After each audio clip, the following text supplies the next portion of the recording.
And he's called the adversary, the opponent of man from the early stages, meaning that he is a demonic entity because the angels fell before man fell.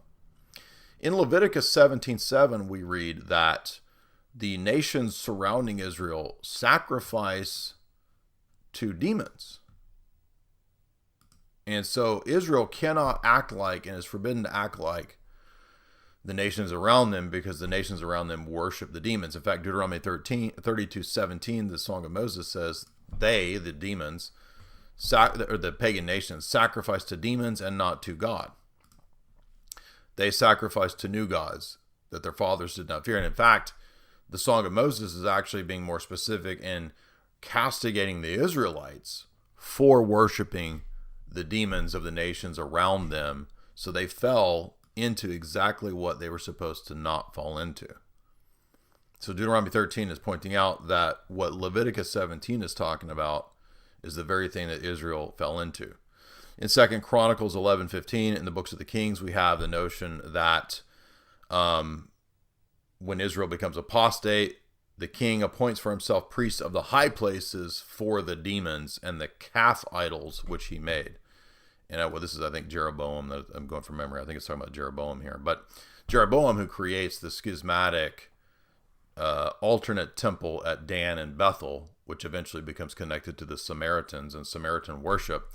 The schismatic Samaritan worship actually had its origins in the demonic, and it's identified as calf idols, which is recalling the worship of the golden calf when the Israelites came out of Egypt. So they keep falling back into worshiping the gods of the nations, right?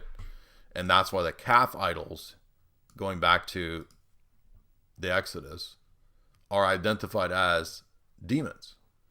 Now look how, again, maybe you don't believe this, but quite obviously there's several examples in the Old Testament that there's demons and that the nations worship demons.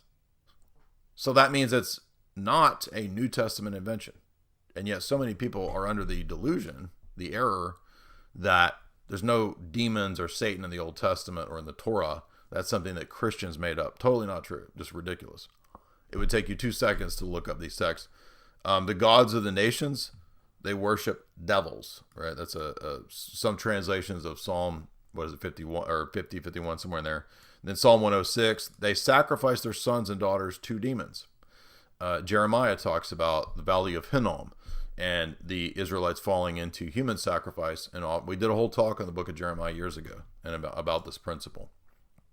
The book of Isaiah, I know in the Masoretic text it talks about Lilith, and I think it's Isaiah 24, somewhere around there.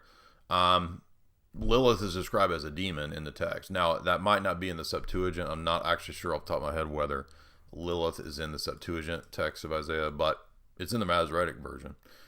So again, notice that this is just the word demons, right? Gives you multiple entries in the Old Testament